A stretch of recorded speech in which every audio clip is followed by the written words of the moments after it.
Viewers, मेरा नाम मोहम्मद आरिस है और आप देख रहे हैं मेरा YouTube channel gulf job by Mohammad Aris. आज हम आपके लिए रोमानिया के मुतालिक इन्फॉर्मेशन लेकर आए कि रोमानिया के वर्क परमिट की कॉस्ट कितनी है और सैलरी क्या होगी, और रोमानिया जाकर वहां से यूरोप में किस कंट्री में शिफ्ट हो सकते हैं, मोबिलाइज हो सकते हैं, वहां पर जाकर कैसे अपनी PR हासिल कर सकते हैं, टोटल प्रोसेस कितनी देर का होगा और कितनी देर में अप्रूवल आएगी और कितनी देर में एम्बेसी वीजा लगाएगी। इस सब मामलात के लिए आज की वीडियो बड़ी इंपॉर्टेंट है। वीडियो में आगे बढ़ने से पहले अगर आपने हमारे चैनल को सब्सक्राइब नहीं किया तो हमारे चैनल को सब्सक्राइब करें और बेल आइकन के बटन को दबाएं ताकि नई आने वाली वीडियो का नोटिफिकेशन आपको मिल सके। आप कोई भी फैसला, कोई भी डिसीजन या ट्रैवलिंग करने से पहले या इमिग्रेशन में अप्लाई करने से पहले आपको वीडियो टाइम से मिल जाए ताकि आपको डिसीजन लेने से पहले आसानी हो जाए। तो आते हैं अपने असल टॉपिक की तरफ। तो दोस्तों, रोमानिया का जो वर्क परमिट है इसके दो फायदे हैं और दो बड़े नुकसान भी हैं। सबसे पहले हम फायदे की तरफ आते हैं। इसका सबसे बड़ा फायदा है रोमानिया के जो वर्क परमिट का है वो ये है कि जो लोग यहाँ से रोमानिया जाना चाहते हैं, बेसिकली रोमानिया गेटवे है शेंजन के लिए और यूरोप के लिए। ज्यादातर लोग रोमानिया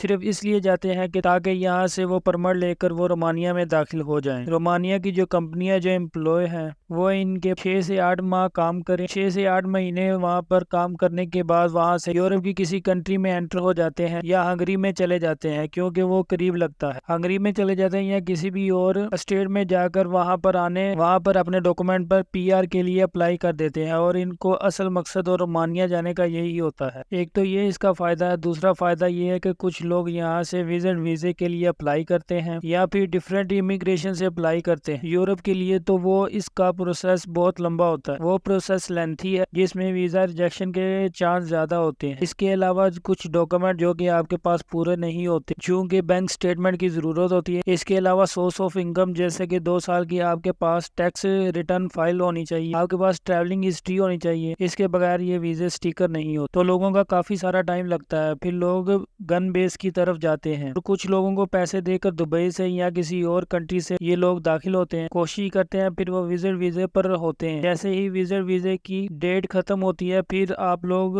ओवर स्टे हो जाते हैं। तो रोमानिया का वर्क परमिट आप लोगों के पास 2 साल का होता है, तो ये लीगल तरीके से आप लोग यूरोप में दाखिल होते हैं। तो इस हवाले से ये दो बड़े फायदे रोमानिया वर्क परमिट के हैं। लेकिन दो बड़े साइड इफेक्ट इसके क्या हैं? सबसे पहले हम पहले साइड इफेक्ट की तरफ आते हैं। सबसे पहले इसका ये साइड इफेक्ट है कि कोई भी एजेंसी आपसे 11 से 12 लाख की कम डिमांड नहीं करती। किसी के पास 600 बंदे की मेन पावर है तो किसी के पास 200 की, तो किसी के पास 300 की। मुख्तलिफ ट्रेड हैं, मेसन से कारपेंटर से लेकर लेबर कैटेगरी से लेकर ड्राइवर, कुक, लिफ्ट ऑपरेटर तक सबके वीजे मौजूद हैं। लेकिन जो मिनिमम इनकी डिमांड है वो किसी की 11 लाख है, किसी की 12 लाख है। अगर आपके पास इतनी अमाउंट मौजूद है यूरोप जाने के लिए और आप 6 माह इंतजार कर सकते हैं, क्योंकि एजेंसी वाले कह रहे हैं कि 2 से 3 माह लग जाते हैं रोमानिया की अप्रूवल आने में। जब ये रोमानिया की अप्रूवल आ जाती है वर्क परमिट की, तो जिस एम्बेसी में सबमिटेड होता है, इस्लामाबाद एम्बेसी में, रोमानिया की एम्बेसी में, तो एम्बेसी भी 1.5 से 2 महीने ले लेती है इसको प्रोसेस करने में और स्टिकर लगाने में। मतलब कि ओवरऑल ये 5 से 6 महीने का प्रोसेस है। अगर आप एक लेबर कैटेगरी का वीजा लेते हैं जिसकी सैलरी $500 है, अगर आप इसके लिए भी अप्लाई करते हैं तो 6 महीने इंतजार करना पड़ेगा और वो इंतजार आपको पैसे देने के बाद करना पड़ेगा। आपको 50% एडवांस पेमेंट करना पड़ेगी। उसके बाद आपकी अप्रूवल आ जाती है। अप्रूवल आने के बाद 20% तब पे करना होता है। जब आपका वीजा एम्बेसी में सबमिटेड हो जाता है तो 20% ये तब लेते हैं। तो ये ओवरऑल आप 90% अमाउंट वीजा लगने से पहले ही ले लेते हैं। अगर तो आप इतनी बड़ी अमाउंट का रिस्क ले सकते हैं और रिस्क लेना चाहते हैं तो फिर आप इन एजेंसी के साथ राब्ता कर सकते हैं। और दूसरा साइड इफेक्ट ये है कि इन एजेंसी का कॉन्ट्रैक्ट हुआ होता है। इनका कॉन्ट्रैक्ट अपनी एम्प्लॉय कंपनी के साथ हुआ होता है और वहाँ की लेबर का जो कानून लॉ है, जो भी ये बंदा पाकिस्तान से हायर करते हैं वो बंदा रोमानिया में चला जाता है। रोमानिया में जाकर आपको कम से कम 6 महीने इस कंपनी के साथ काम करना पड़ता है, जिसे वहाँ की इंटर्नशिप कहते हैं। 6 महीने से पहले आप वहाँ किसी की दूसरी कंपनी में जाते हैं या मूव होने की कोशिश करते हैं तो आपको पूरे यूरोप में ब्लैक लिस्ट कर दिया जाता है। अगर आप किसी भी कंट्री में एंटर हो गए या बॉर्डर क्रॉस करेंगे तो आप पकड़े जाएंगे, तो आपको 3 साल के लिए जेल में बंद कर देंगे और भारी जुर्माना भी होगा। उसके बाद आपको वो डिपोर्ट कर देंगे। 10 साल के लिए आप शेंजन और यूरोप में एंटर नहीं हो सकेंगे। इसलिए आपको 6 महीने इस कंपनी में काम करना पड़ेगा। 6 महीने के बाद अगर आप किसी कंपनी में मूव करते हैं तो आपको पहले इस कंपनी से NOC लेना पड़ेगा और उनको बताना पड़ेगा कि मैं आपके पास काम नहीं करना चाहता, मैं किसी और कंपनी में काम करना चाहता हूँ। फिर उस वक्त कंपनी की मर्जी है कि वो आपको NOC देती है या फिर ब्लैक लिस्ट करती है या फिर गवर्नमेंट को बताती है कि बंदा हमारे से भाग गया है और आपके खिलाफ कंप्लेन करती है, या फिर अंडरस्टैंडिंग मेच्योरिटी से आपको NOC देती है कि ठीक है भाई आप किसी और कंपनी में काम कर सकते हैं, कि आपके पास 1.5 साल का भी वर्क परमिट है। इसके अलावा वो ये भी कर सकते हैं कि वो आपका परमिट कैंसिल कर दें या फिर वो आप पर किसी किस्म का केस कर दें। आपको भी इन प्रॉब्लम्स का भी सामना करना पड़ सकता है इस हवाले से कि जब आप 6 माह बाद इस कंपनी को छोड़ते हैं या फिर आप